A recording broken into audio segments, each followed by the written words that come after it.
Okay, welcome to Entropy-Defiant Gaming. So, my game of Caravaneer kind of ran into some problems. Lost two crew members.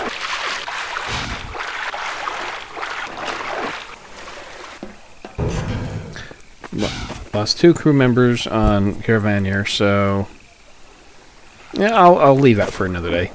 I'm just gonna play Half-Life 2 instead for now. Actually, let me pause it and change the color. Okay, that's a little better.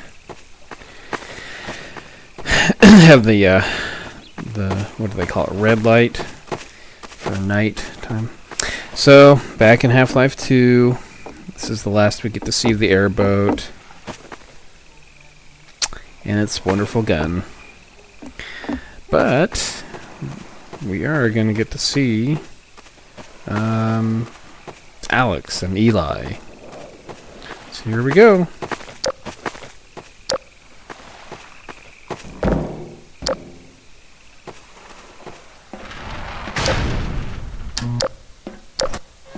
You've got something. Okay, it's human. Hello? Take it easy in there. You're safe now. You'll have to forgive the scanning process. We can't take any chances. Dr. Freeman? Gordon Freeman? Is that you? You've made it here this quickly. Well, Eli is going to be amazed, not to mention relieved. I'm Dr. Mossman, Dr. Judith Mossman. I've been hearing about you since long before the Black Mesa incident. Oh, Black Mesa. I do so envy you working with Eli and Dr. Kleiner when they were at the top of their field. Ah, there we go. You can come through now. Got there so quickly. I'll take you down to Eli right away. He would never forgive me if I kept you waiting. The airboat certainly helped. It helps you travel a lot faster, but what I was going to say is that even after I spent like use the extra help around here. 10 minutes just talking, we've covered a lot of ground the last few months. Faster. Things would go so much faster if we had more people with your training. We're closing in on a reliable local teleport technology, something the Combine still hasn't mastered. Eli thinks their portals are string-based, similar to our Calabi-Yau model, but they've failed to factor in the dark energy equations. They can tunnel through from their universe, but once they're here, they're dependent on local transportation. If they knew what we were doing with entanglement... Oh. Listen to me, I sound like a postdoc. I'm just so excited to think that we'll finally have the chance to work together. Where was I? Oh, yes. Dr. Kleiner compressed the Zen relay far beyond anything he imagined at Black Mesa. We figured out how to use Zen as an unexpressed axis, effectively a dimensional slingshot, so we can swing around the border world and come back in local space without having to pass through. Oh, here's Eli now. All right, good. Keep right on. Eli, look who I found in the airlock. Gordon Freeman. Let me get a look at you, man. My God, you haven't changed one iota. How do you do it? Now, let's see. The last time I saw you, I sent you up for help after the resonance cascade. I never thought it would take you this long to get back to me. Welcome to the lab, anyway. It's not Black Mesa, but it served us well enough. It's going to be a lot more like Black Mesa with Gordon here to help. Right you are. MIT graduates are few and far between these days. We'll get you out of that hazard suit and back into your lab coat where you belong. Let me just finish up some work and I'll see what I can dig up. back into the Dr. lab Freeman, coat. it's been a real honor. I'm looking forward to working together. Feel free to look around. I think I'll leave these till later. We're still not sure what that does. Alex brings in the strangest things. We've almost got that portal working again. But I wouldn't blame you if you didn't volunteer for the next trial run. Dr. Breen. He's the administrator of this whole vile business now. He ended the 7 Hours War by managing Earth's surrender. The Combine rewarded him with power.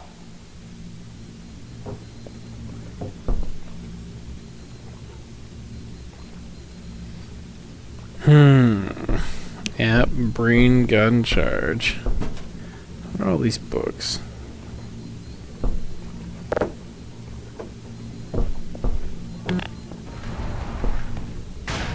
Oh, Gordon! The Vortigaunt said you were here. I can't believe you made it so quickly on foot.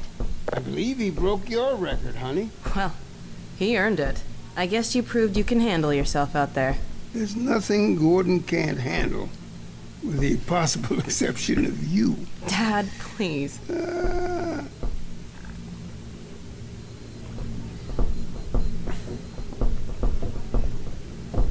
Okay, so let's play with these. Oh wait, he needs to turn this on first, doesn't he? Take a look at this, Gordon. Another science experiment. Is it gonna... Yeah, that's what I thought.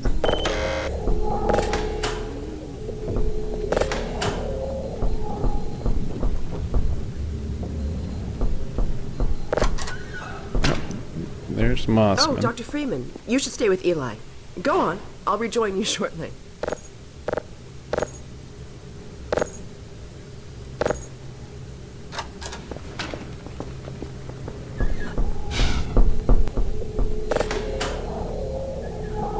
Alex, I thought you were on watch. The Vortigaunts relieved me so I could come see Gordon. Anyway, I should be in here working on the portal. I have the repairs well in hand.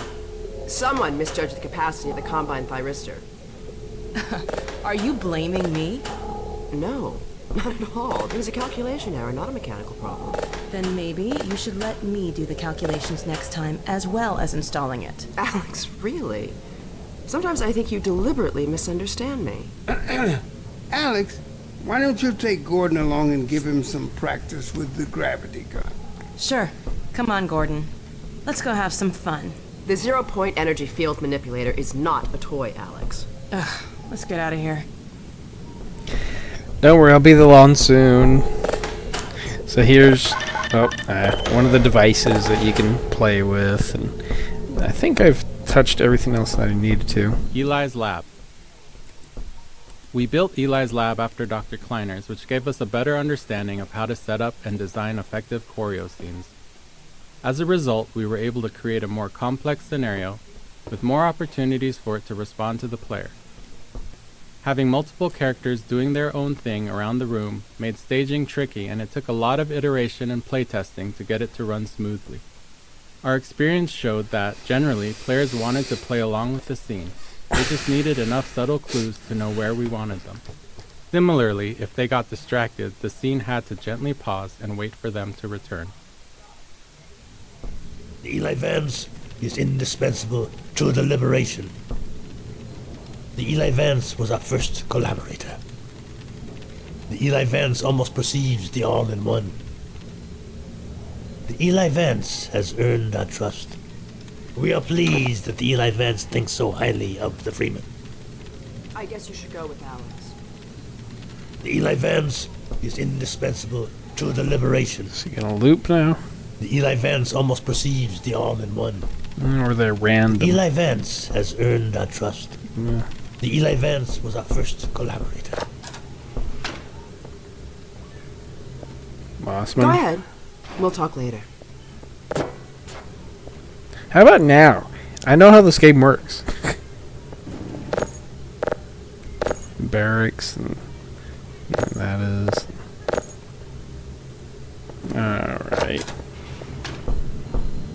We want to put this dense chunk of visual story here because it's the place the game is most explicit at telling players to explore space. Even though its primary job is world building, we still take strides to highlight the relationship between Eli and Breen, giving context to the world's central conflict.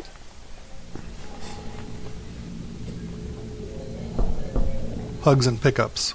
Sometimes even little things can be a nightmare to get working. For example, getting a character to hug another character, or even more simply, just to pick up an object from a table, can cause a lot of issues. Even worse, in our dynamic environment, where the characters and objects aren't in preset positions, and the player is running around getting in the way, these require a level of synchronization that can be quite tricky. They're made harder because humans handle them without thinking. As you're moving to the table to pick up a cup, You're doing all kinds of preparation with your body to get your feet and hands in the right position to allow to do it comfortably. Everything ready right when you get there. If you're moving in to hug somebody, you're both doing it at the same time, adjusting constantly based on each other's movement. To get these features to work in the game involved a lot of synchronization work, making characters aware of each other and the world, and at the same time, getting them to know more about their future plans. It's tempting to want to break up, pick up a cup example into discrete steps. Walk to the table, face cup, pick up a cup, because it's much simpler that way, and it makes the steps nicely reusable. But that's how robots work, not humans. Our characters had to know they were moving to a table with the intention to pick up a cup, so they could work on multiple parts of it simultaneously, making sure their hand grabs the cup right when they get there. With two characters, it's even more of a negotiation. Both need to agree where and when it's going to happen, and everything needs to happen in place in a seamless fashion. While these moments of simple interaction with their characters in the world are often short, they were critical to making them seem like believable people. You know, I think I have the graphics set to maximum, don't I? Yeah, it's it may just not be oh well. Just the graphics are so old. Okay, I'll be there soon. Feel free to look around. Balancing the player's desire to explore with the narrative goals of the scene was always a challenge. We wanted the room to be full of interesting things to look at, but many players wouldn't explore until they were sure they wouldn't miss any of the character performances. That's why it was important for Eli to tell the player to look around midway through the scene. It signaled that it was safe to explore. From there, we could trigger a variety of custom mini-scenes based on what caught the player's interest.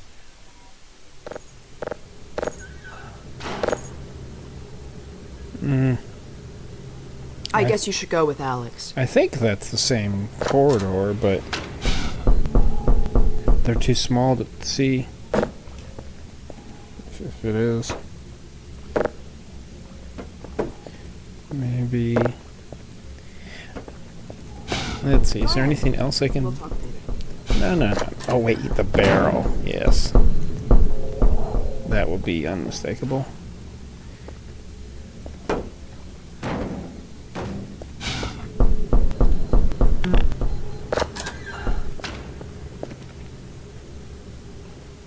Go on, Gordon. Go Well, it may not be the same corridor.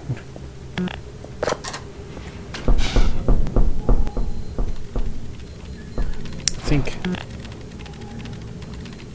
think he's supposed to respond to that, but... Go ahead, Gordon. We'll catch up with you later. Oh, alright, I think we're done. It's not a very long part, is it? This whole part is like 5 minutes, maybe. Alright. Hello. Oh, So I see you've met Dr. Mossman. She's one of the main reasons I spend so much time outside. You should hear her drone on about how it should have been her in the Black Mesa test chamber that day. I'm sorry, I shouldn't be talking behind her back. It just gets a bit claustrophobic down here. Mossman. Judith Mossman was originally based on a character we had planned for a section of Half-Life 1. That section was cut from the base game and reused in Uplink, but without the character. We consider her the most complex character in Half-Life 2. We knew we'd be walking a tightrope with how the player felt about her even before Nova Prospect, because the player's trusted sources don't agree. Eli likes her, but Alex doesn't.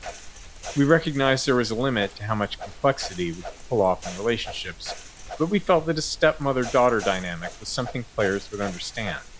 Whether or not you agree with Mossman, she's doing something heroic. She risks being a double agent to get the information she needs to protect Eli and Alex. She just didn't plan for Gordon. That's the old passage to Ravenholm. We don't go there anymore. We used to be able to go right up there to Ravenholm. It was an old mining town inhabited by some escapees from City 17. Believe me, that tunnel is sealed for a reason. Wonder what's in there.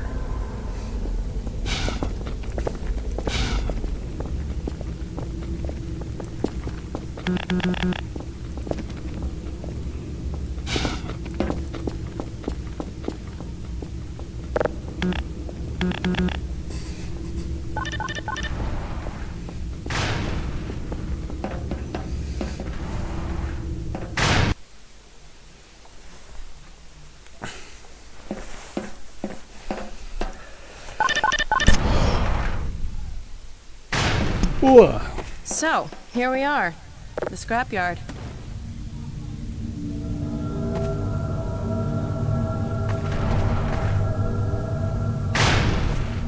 This is a gravity gun my father was talking about. You can call it the zero-point energy field manipulator if you really want to. It's designed for handling hazardous materials, but we mainly use it for heavy lifting. Give it a try. It's like it weighs about 30, 40 pounds. Primary trigger emits a charge. You can punch stuff and send it flying. I found it handy for clearing minefields.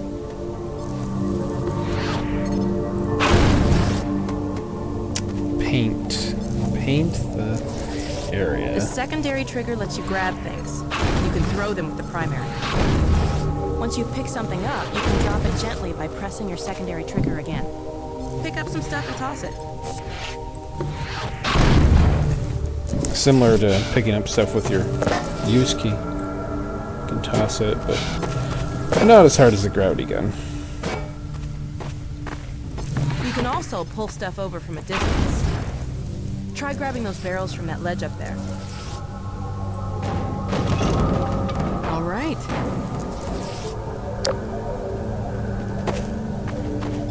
I believe there's a... See if you can stack some stuff to climb up here.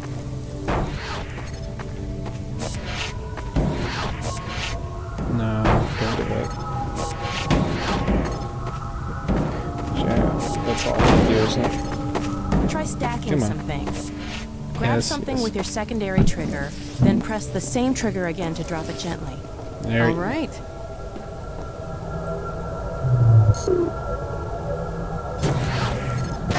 Look at that.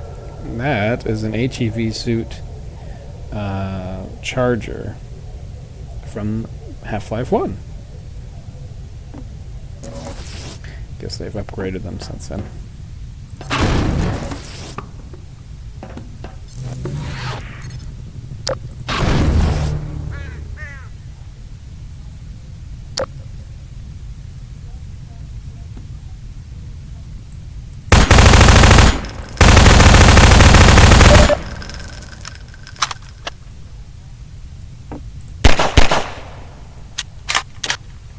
Alright. Eye shader.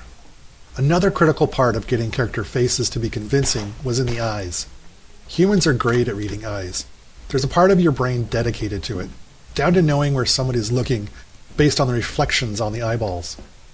But there are all kinds of subtleties that matter. Eyes aren't actually spheres. Eyelids get distorted by the cornea moving around underneath. Eye movement can increase the odds of blinking. Eyes don't actually line up directly behind the pupil. They're shifted slightly. All these little details might feel small or unnoticeable, but the absence hurts the believability of the character. We worked on eyes for a long time, iterating our eyeball model and feature set little by little. Some things required external interfaces, like what things in the environment were interesting to look at, where others were automatic, at a subconscious level in the AI, like blinking, an obvious requirement, but one that's subtly confusing if it's wrong.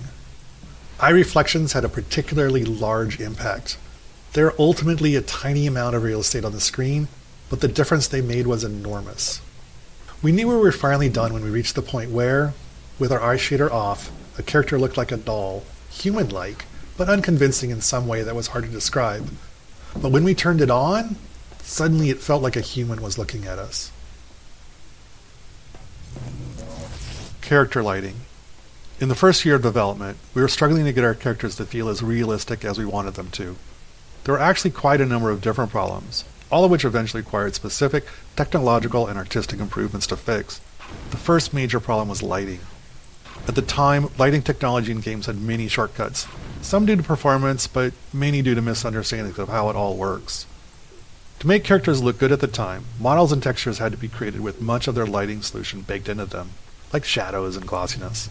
The characters looked cool, but they also looked like video game characters. We started building Alex with this approach, because that was how you were supposed to do it. We used the baked solutions and lit her like a movie actor, essentially as if she had a custom lighting rig that followed her around and ensured she always looked good. But it didn't really work. The range of lighting environments and the dynamic nature of video games meant that she'd look great in some environments, but always end up looking terribly unrealistic at some point. We tried iterating on our lighting rig, increasing its capabilities, but eventually it felt like we were at a dead end. Returning to the drawing board, we decided to try a different approach.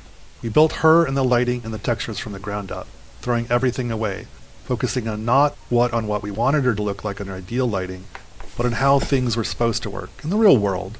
It might seem obvious, but it wasn't how it was done, at least not in video games. When looked at outside the game's renderer, these models and textures actually looked worse than the previous versions, but we managed to methodically pull out all the shortcuts and misconceptions about how light and texture and graphics cards worked and put it all back together. After all that was done, when we were finally able to look at Alex in-game with her new models and textures in a dynamic environment that kept her visually consistent at all times, well, she looked great. Totally seamless and part of the Half-Life 2 world.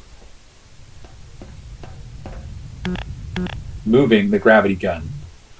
When the gravity gun was first prototyped, we planned to give it to the player midway through the game. But as playtesting progressed, we saw the strength of its design and realized the gravity gun and, more importantly, the ability to launch saw blades at zombie faces needed to come earlier. That meant Eli's lab also needed to move earlier too. It was a significant change, but it was crucial to Half-Life 2's success. It serves as a good reminder that storytelling and gameplay are intertwined, and neither can always take priority. They have to work together. Facial technology. We wanted players to care about our characters, and to even have a chance at achieving that. We knew we had to invest a lot of technology for our characters' faces.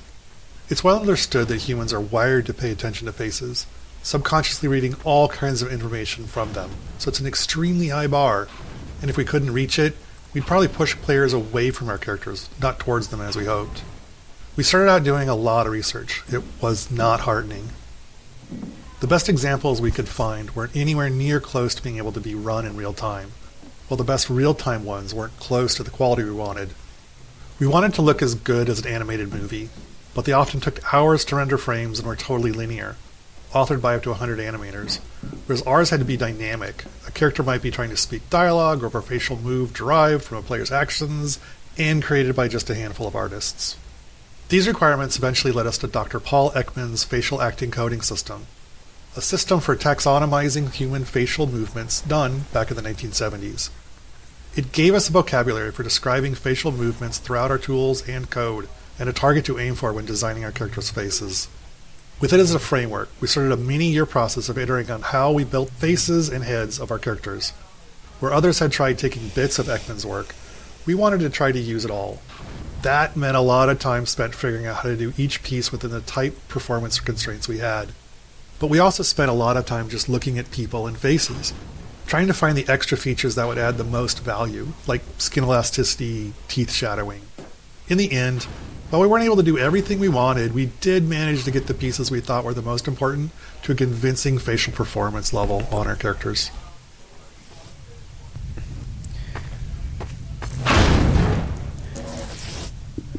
Okay, well, beware of dog.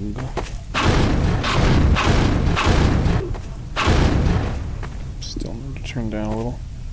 Oh, no. Now let me call Dog. He loves to play fetch. Dog! Come!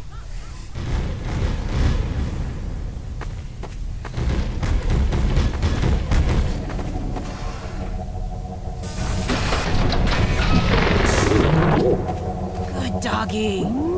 Gordon, this is Dog. My dad built him to protect me when I was a kid. First model was about yay high. I've been adding to him ever since. Haven't I, boy? Okay, Dog, let's play catch with Gordon. You'll need to use the gravity gun. Go ahead, dog. Throw. Dog.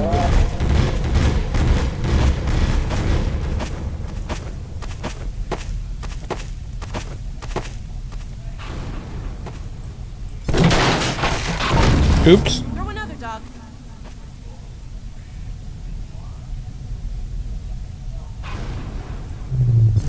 There we go. Catch. Another one, dog.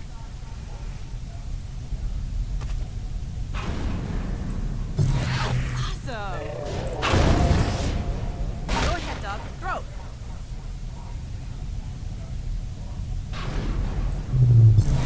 Excellent. Dog, go get your ball.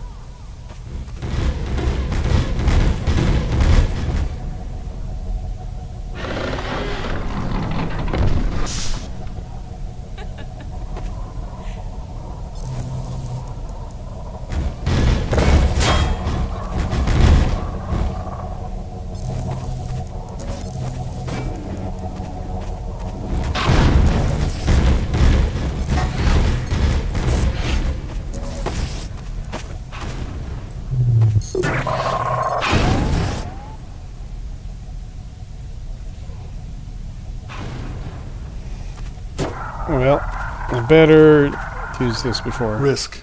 Looking back on Half-Life 2 now, 20 years later, it's sobering to reflect on how terrifying it was throughout much of the development. Game development is hard. You never really get what you'd like to have, which is be able to validate risk before you start to pile more on top of it. For example, our facial animation technology, it took probably 3 or 4 years of work before we were confident it was actually going to work, but we couldn't wait until then. In that first year, we immediately started making all kinds of other choices in our game design, our asset production, and our other technologies, all based on the assumption that our facial animation technology was going to work in the end, from a quality and performance standpoint. If it hadn't, many of those other choices wouldn't have worked either. At the same risk profile is true of other large choices we made early on. We can't wait. We just have to build and hope that our guesses will be true years from now. Terrifying. No, dog. No, no, boy. Down. Put that down.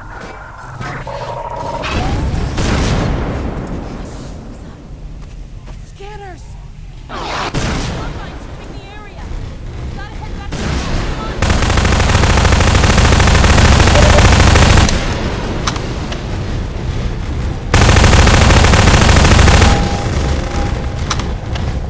Uh-oh.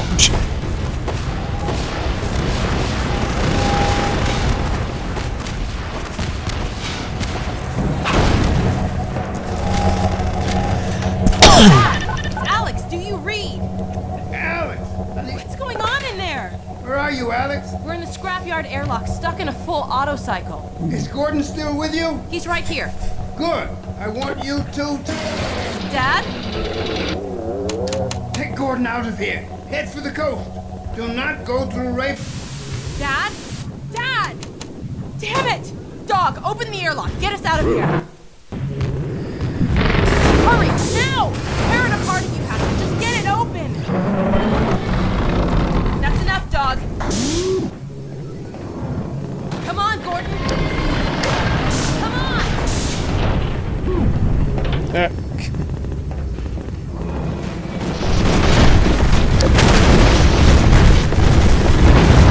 Where are we going?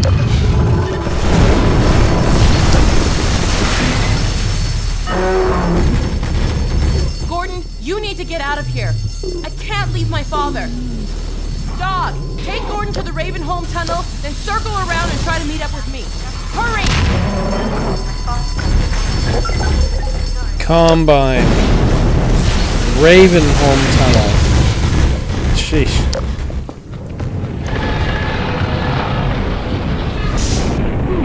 Ravenholm tunnel. Dog. Do not go through Ravenholm. And what did Alex say earlier? Trust me, you don't want to go through that. And here I am. And the Combine is attacking, meanwhile.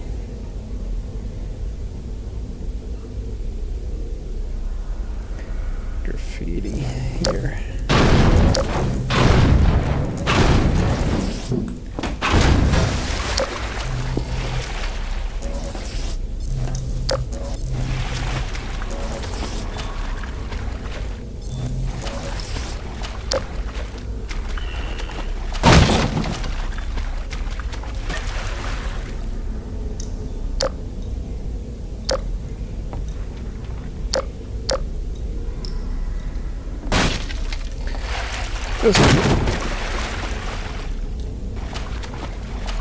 Doesn't look very good. Was there a thing here? Come on, out.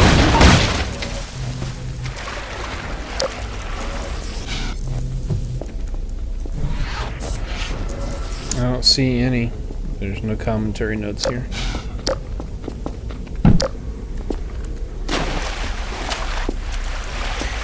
Well, Ravenholm is fun. To some degree. Warning, keep out. No trespassing. Contaminated area. Fun, fun, fun. Okay.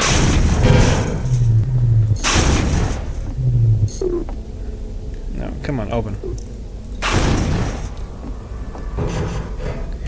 Here we go.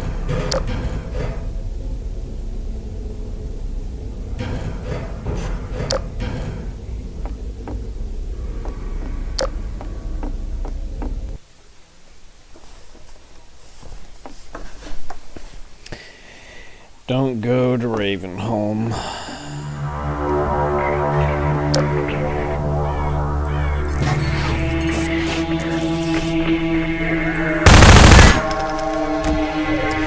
Well, at least there's food. Can eat the crows.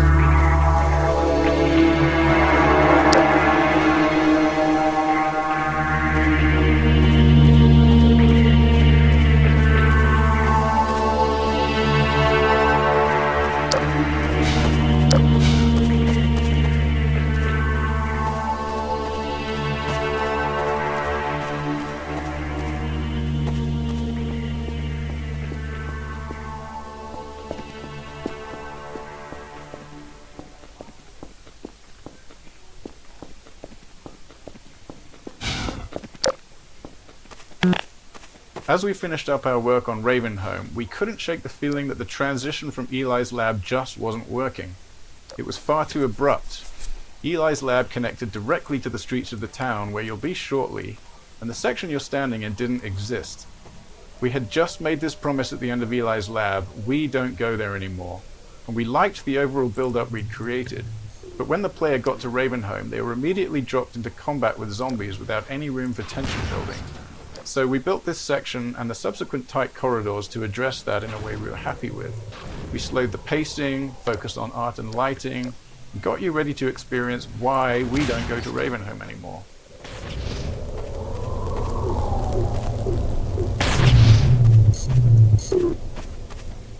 Ravenholm Gameplay Focus. After watching many playtests of Ravenholm, we knew the core gameplay of the level revolved around the gravity gun and physics.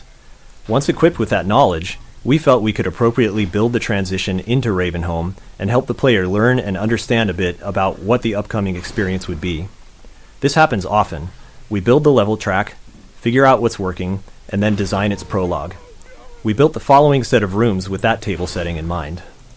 The brutality of the tools we provide the player seemed to aid in setting the mood we were striving for, helping to shift the tone from the safety of Eli's lab to something darker and more frightening. Player tools.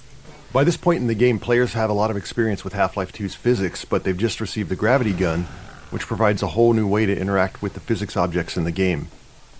We iterated on a variety of the physics objects that the player could play with, things like saw blades, the catapults, explosive canisters, traps, spears, and so on, and honed in on the ones that worked well with the physics gun and cut the ones that didn't. Then we went about stripping the levels of ammunition items so that the player had to rely on these objects to survive. Bringing physics to the enemies. The physics traps in Ravenholm were some of the first gameplay elements in the level that we were really happy with, but they lacked player agency. It was the saw blades that helped us figure out what Ravenholm was truly about. With saw blades, the player was able to bring physics to the zombies instead of leading zombies into the physics. Once we had that understanding, Ravenholm evolved rapidly. We kept combing through the map, looking for anything, especially anything unusual, that could be turned into a tool or weapon for the player. Like these peculiar demons which dwell in matter, but in whom no light may be found.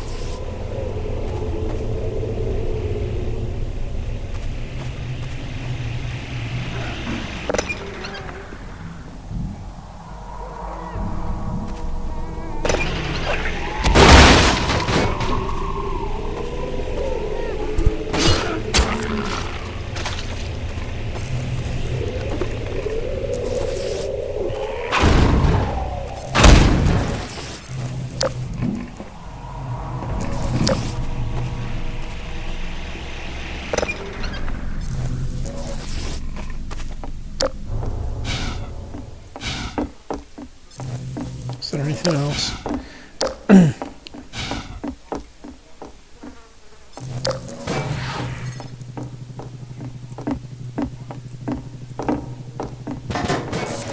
I guess I should have grabbed a saw blade too while I'm out here.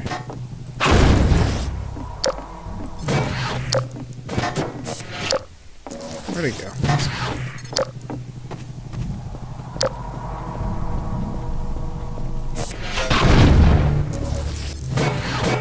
For the days of my life have vanished like smoke, and my bones are parched like ash, and let all my impurities be as fuel for that fire until nothing remains but the light alone. Contrived setups. There's a pretty obvious contrivance in a bunch of the gravity gun and physics object training. The player pulls a saw blade out of the wall with the gravity gun, and right on cue, a zombie stumbles around the corner, just begging to have a saw blade launched at it. Then the player crawls under a spinning blade trap to turn it off, and suddenly 3 zombies appear, taunting the player to switch the trap back on. We didn't have much time to iterate on this section, so we needed setups that worked for all players, not more open-ended ones that relied on them making the right move. While this kind of design has the potential to reduce players' creativity, in this case, we found that they didn't seem to mind that we forced their hand a little bit.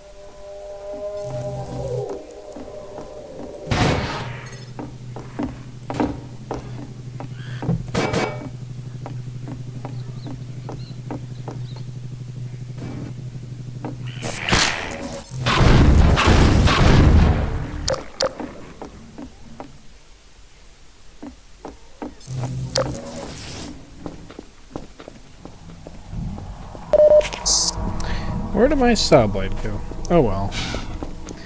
I guess I can use... Is this...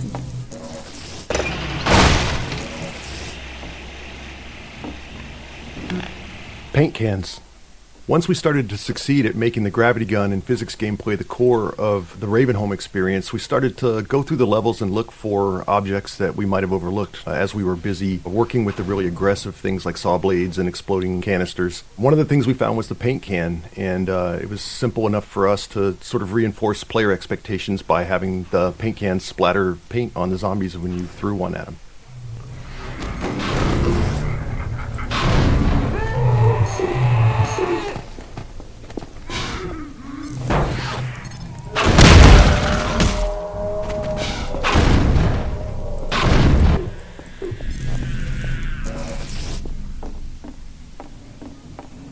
Is there another... Oh. Ravenholm's development. We began developing Ravenholm early in the production of Half-Life 2, so it went through more than one full development pass. The first version predated the gravity gun, with gameplay focused on traditional zombie combat using guns and some of the physics traps. We even planned to showcase Ravenholm at E3 in 2002, but the game was ultimately unveiled a year later in 2003. By that point, we had invested heavily in Ravenholm's art, something which we generally avoid until the gameplay is fully proven. So once we went back to Ravenholm with the gravity gun mechanic in mind, we were working with a lot of pre-existing level geometry that had been designed with a very different gameplay goal in mind.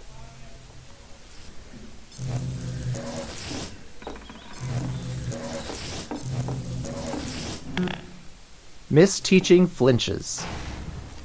Another memorable playtest and example of the danger of misteaching players occurred in Ravenholm. One of our design principles is for the game to respond to the player as much as possible. So when designing the gravity gun, it seemed obvious that if the player pointed it at a zombie and pulled the trigger, something should happen.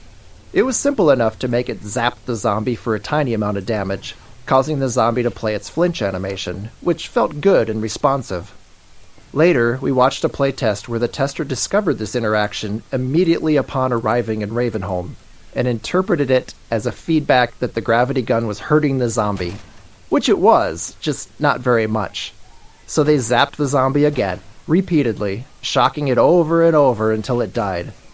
This is a slow, unfun, inhumane way to fight zombies, especially where you're surrounded by saw blades and explosive canisters. Having learned our lesson, we removed that flinch animation, even though it meant losing that interaction between the zombie and the gravity gun. In this case, it was better to not have the simple interaction, rather than give the false impression that the gravity gun was an effective way to fight zombies. Even simple principles can require trade-offs when you get into the details.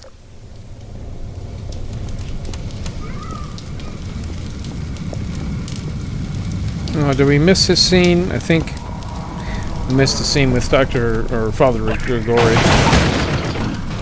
I might have to... I wonder if I can reload. How far would I have to go back? It won't be long, one way or another. Paint cans. Okay. Once we started to succeed at making the gravity gun and physics gameplay the core of...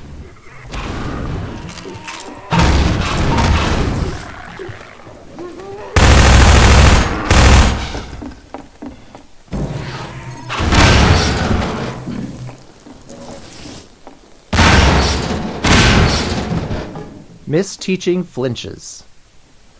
Another memorable playtest and example of the danger of misteaching players occurred in Ravenholm. One of our design principles is for the game to respond to the player as much as possible. So when designing the gravity gun, it seemed obvious that if the player pointed it at a zombie and pulled the trigger, something should happen. It was simple enough to make it zap the zombie for a tiny amount of damage, causing the zombie to play its flinch animation, which felt good and responsive.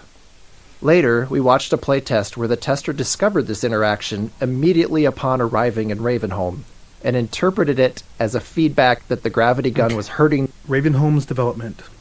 We began developing Ravenholm early in the production of Half-Life 2, so it went through more than one full development pass.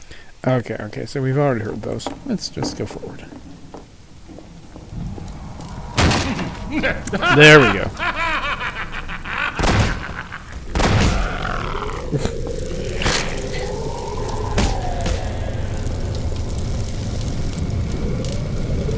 What? Who is this?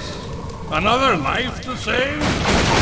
I'll keep my eye on you. More than that, I cannot promise.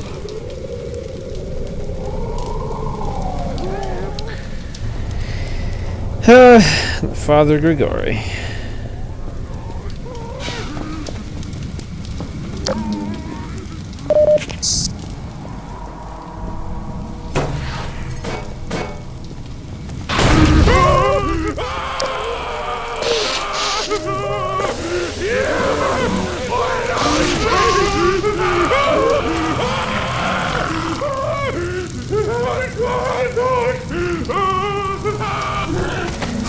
Zombies. Lots of zombies. Is there a head crab?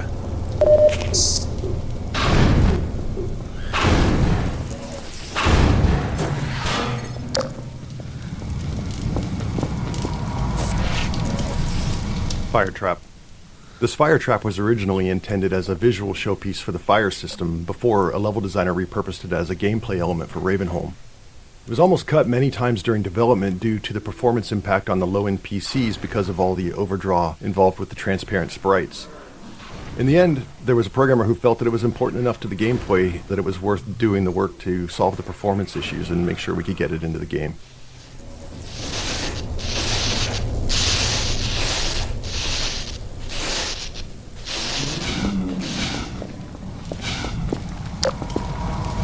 Grigori Plaza. This open plaza is one of the areas that was fully detailed in our first development pass, and when we returned to it, we wanted to preserve as much of the existing art as possible while designing a new player path that used all 3 dimensions, moving players up and down, through windows, across rooftops, and between buildings. It wasn't a large space, so we had to squeeze as much track out of it as possible, and since that started as an art-focused area, it was light on gameplay and we needed to address that playtesters tended to fly right through it. And to top that off, it was already pushing our rendering performance budget with little room left for anything new. The challenge became finding small additions to slow the player down by adding threats around corners and into every nook and cranny of the level.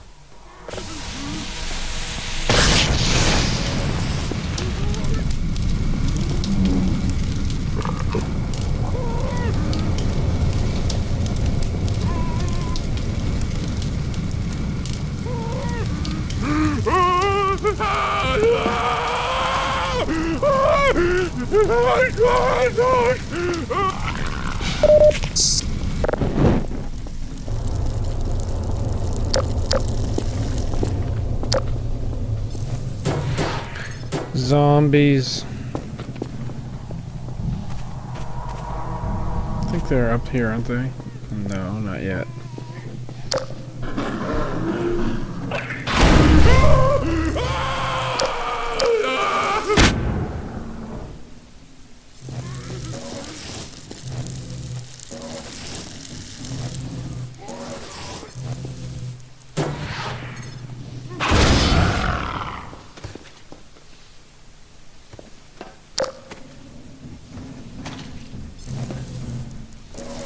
Where did the saw blade go?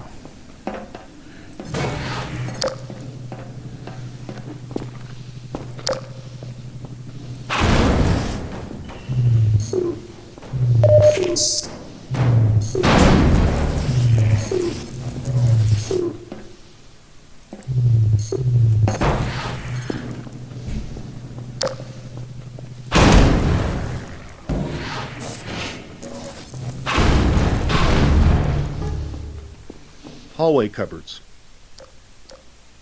These junk-filled hallways were a simple solution to our need to slow the player down. With the constraint of preserving as much of the existing geometry as possible, combined with slow-moving zombies as the main enemy, it was tricky to stop players from just sprinting through here. Luckily, having Grigori as the crazed inhabitant of Ravenholm made these setups easy to justify. It makes good sense that he clogged the stairwell to keep himself safer on the rooftops. In the end, Grigori's solution and ours were one and the same. Just throw a bunch of furniture in the way, because if it stops zombies, it'll probably slow the player down too.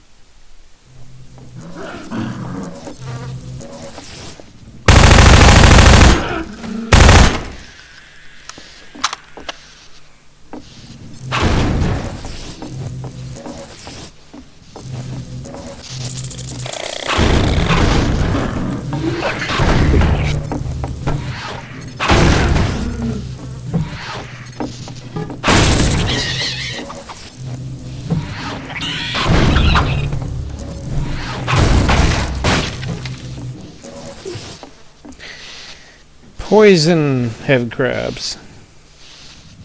Yeah. Even with all the work we did to try and make a connection between this lever and the outside electric fence in the players' minds, some testers would still flip the lever and not know what they'd done. They'd even wander around, flip the lever back on, and wander around some more. With not much time to spend on making the connection clearer, we elected to just have the lever break off. This prevented players from undoing their progress and added to the feeling that Ravenholm was an unreliable and decaying environment. Poison head crabs. This room unintentionally introduces poison head crabs. We'd spent a lot of time crafting their proper introduction later in the level, but once we saw how well they were playtesting, our excitement got the better of us, and before too long we'd scattered them throughout the level. By the time we realized they'd appeared before their intro, it was really too late to rework it. Fortunately, a tight room of poison head crabs works as decent training, because their design avoids a common issue with combat training. Typically, players are stressed and they can get frustrated if they die repeatedly without understanding why. And sure enough, we encountered that problem when trying to train the player with both poison headcrabs and their source, the poison zombie. However, poison headcrabs can't kill the player by themselves, so while stressful, a room full of them at least avoids that frustration.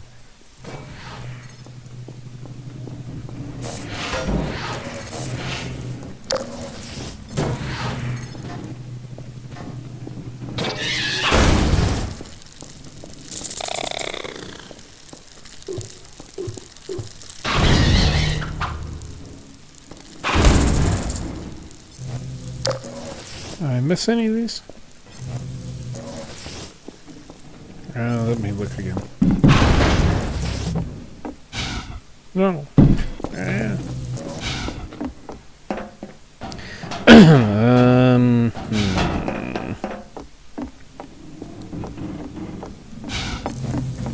think that's it.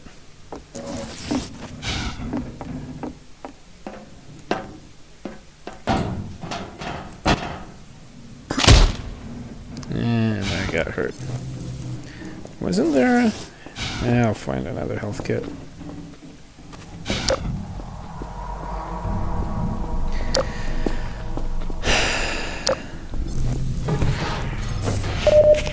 There.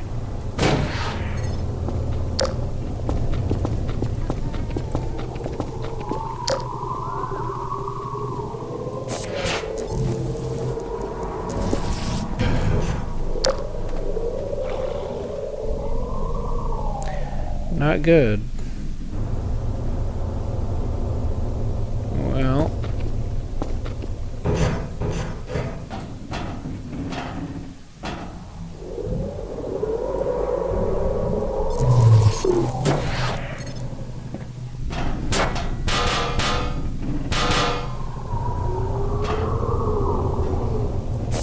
I'll just put it there.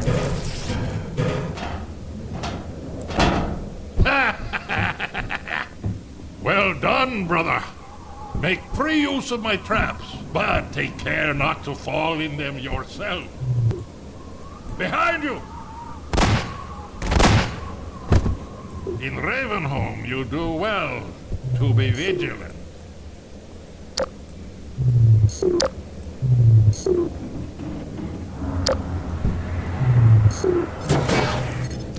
Gravity gun.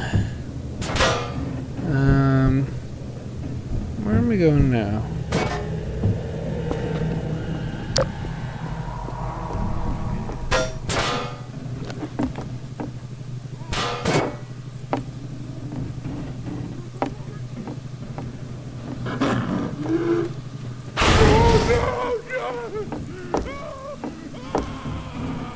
We all went to Ravenholm.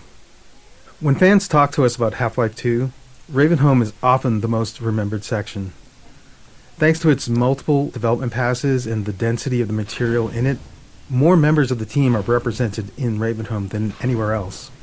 It was where we figured out how to apply our artistic pipeline to the set pieces and mood we wanted, how physics and gameplay combined with the gravity gun, how headcrabs and zombies need to evolve for Half-Life 2, and much more. Looking back on it now, it reassures our belief in individual empowerment over centralized design. Ravenholm is dense, highly efficient in its gameplay and artistic execution, and the sum of many small contributions by individuals who understood how they could push it just a little further with their own unique capabilities.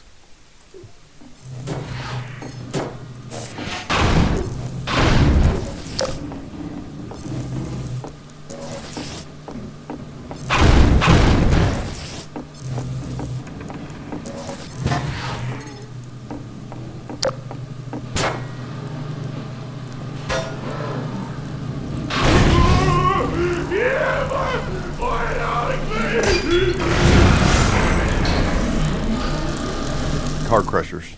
These car crushers required some adjustments and quite a bit of work to our physics damage system. There's always a challenge when big physics objects interact with non-player characters. For instance, if the physics can push the NPC, it might shove them somewhere they're not supposed to go, leaving them unable to recover. This isn't a big issue for something like a headcrab, which can just hop out of a tricky situation, but for something like a zombie, It could mean they get stuck and end up helpless, flailing away in whatever gap they manage to wedge themselves into, which kind of kills the survival horror mood we're going for here.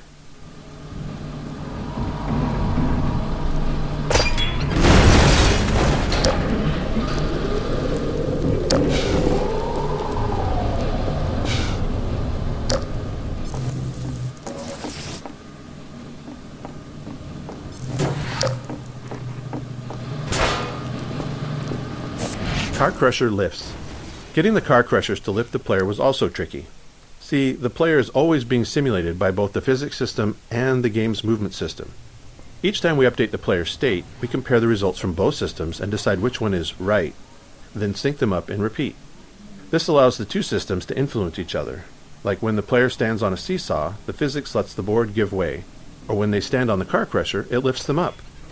While more complex, this dual system approach was easier to tune than trying to handle both physics and player movement in a single system. By keeping them separate, we could fine-tune the player movement system to feel good on its own, only reconciling the two when physics was affecting the player.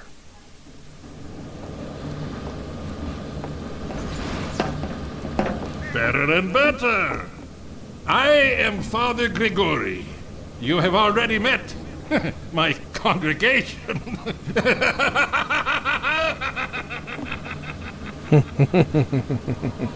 Yes, his congregation has been undead for a bit too long, I think, but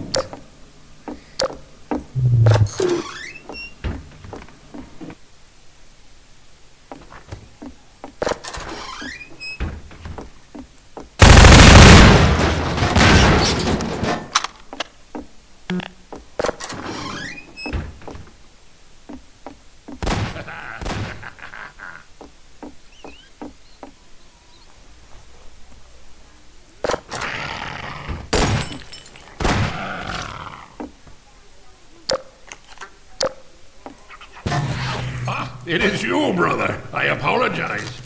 But no harm done. My bullets relieve your concern.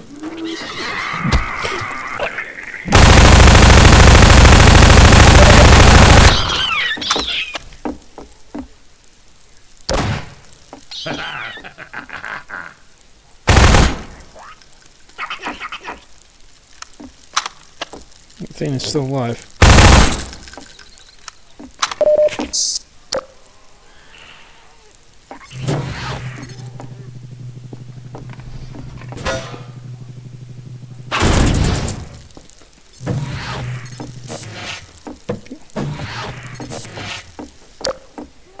Is there something over here? No. Okay.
Pacing switch.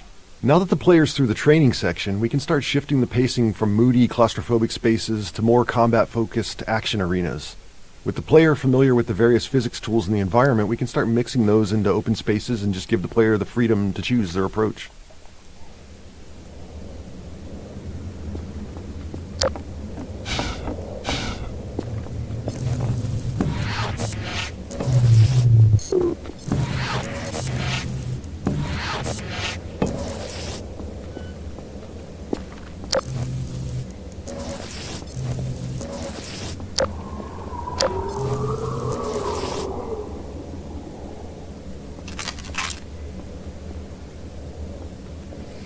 Somebody was living in here.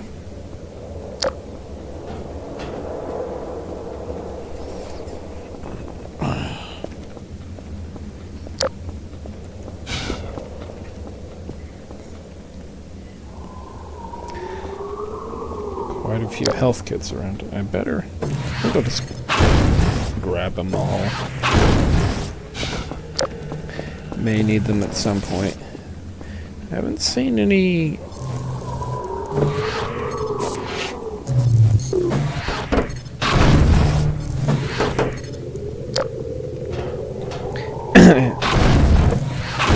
haven't seen any suit power for a while.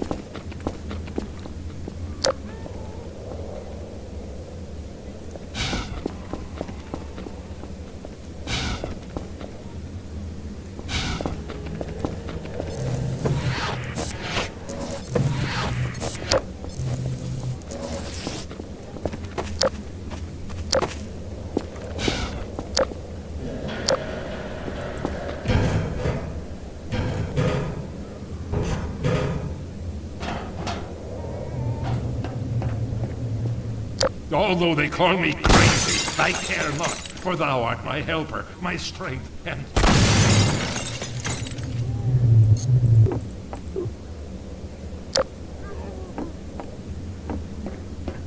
Yeah, let's grab one of these.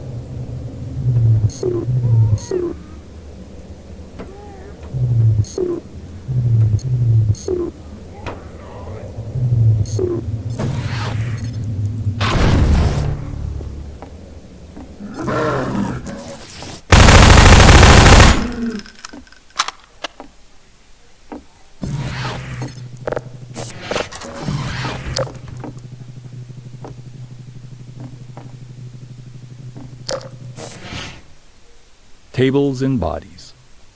Towards the end of Ravenholm's production, with all the major pieces in place, we went through and tried to fill out every bit of empty space with something interesting. In doing so, we had to be careful to use what we already had and not create anything new, as we couldn't risk introducing more bugs. Often, as in this room, we were trying to add new moments of gameplay, while also adding more detail and storytelling to the area. Small scenes like this allow an attentive player to think about what they're seeing and what it might mean for what they'll encounter next.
May have not been the best idea, but...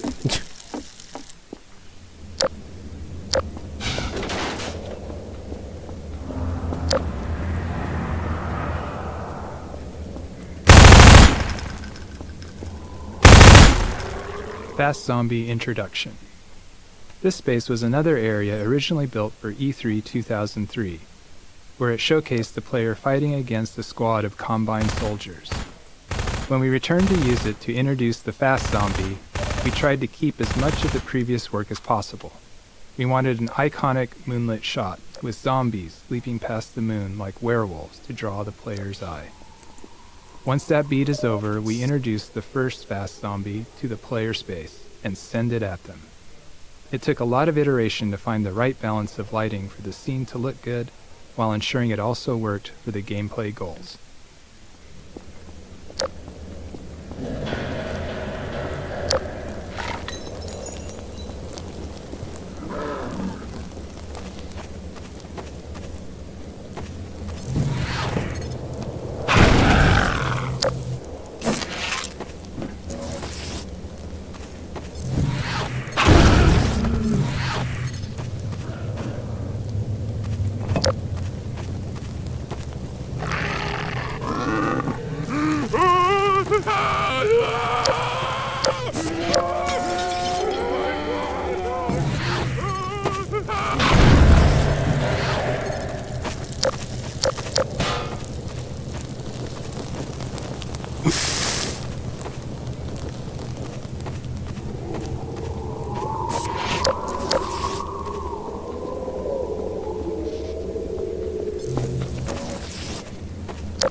Look at that.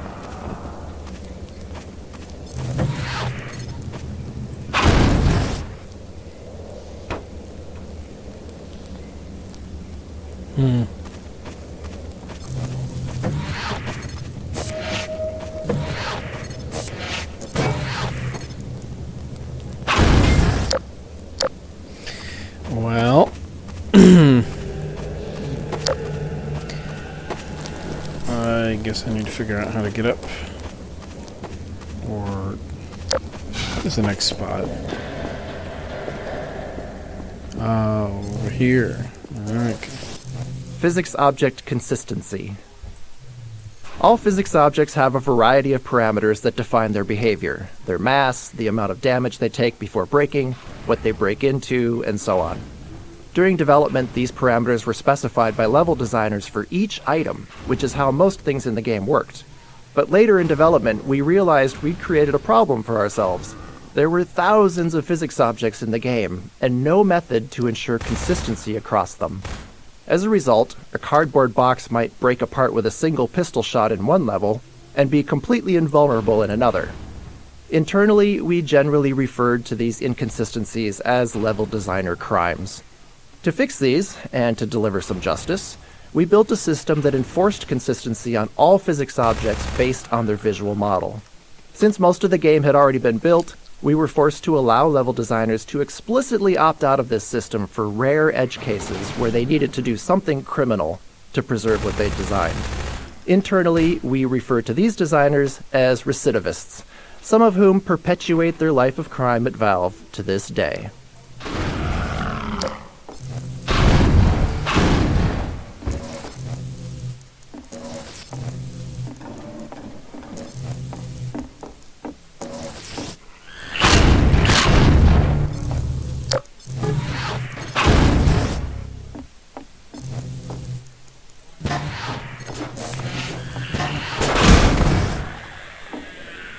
Got them both. Yay.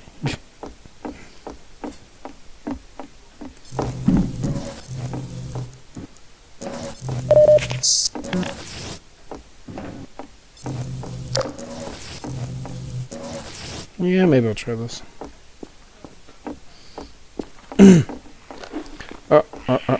Shh.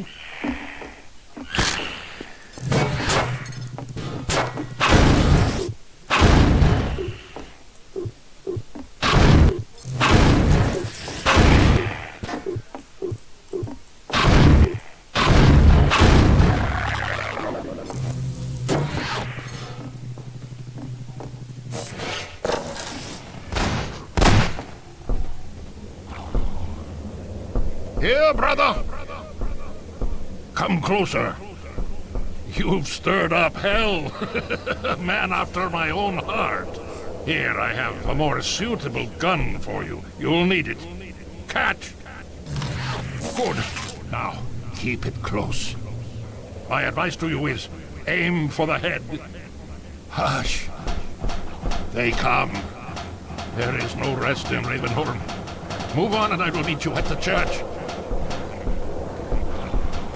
The grave holds nothing worse for you. May the light of lights be with you.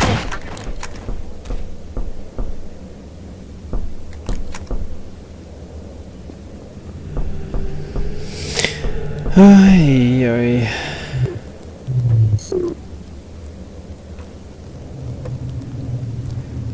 Come on. Oh. Oh well, one health doesn't matter that much.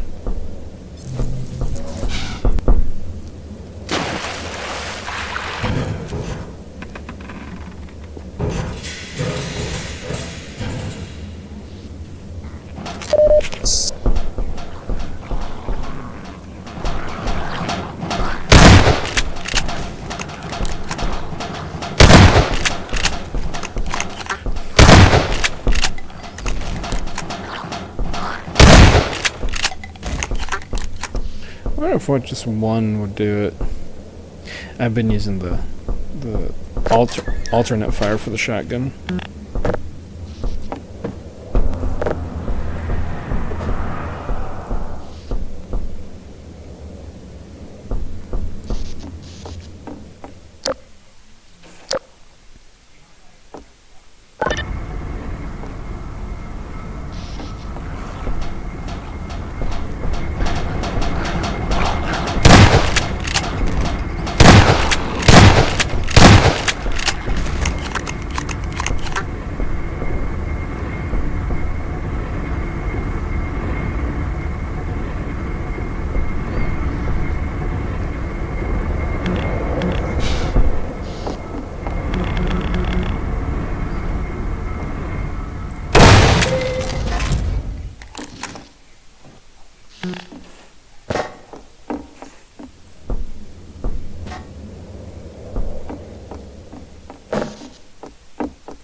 Poison Zombie Introduction.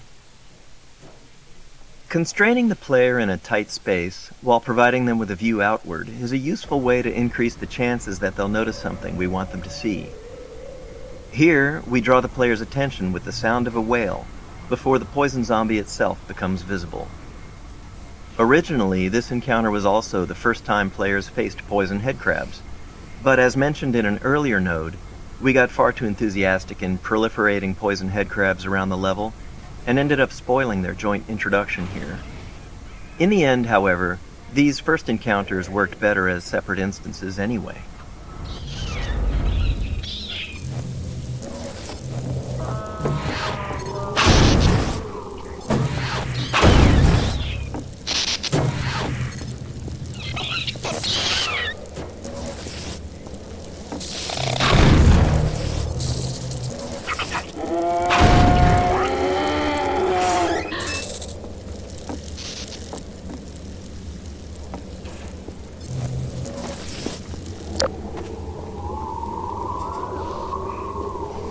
Well, I think it's a little late. Well, there's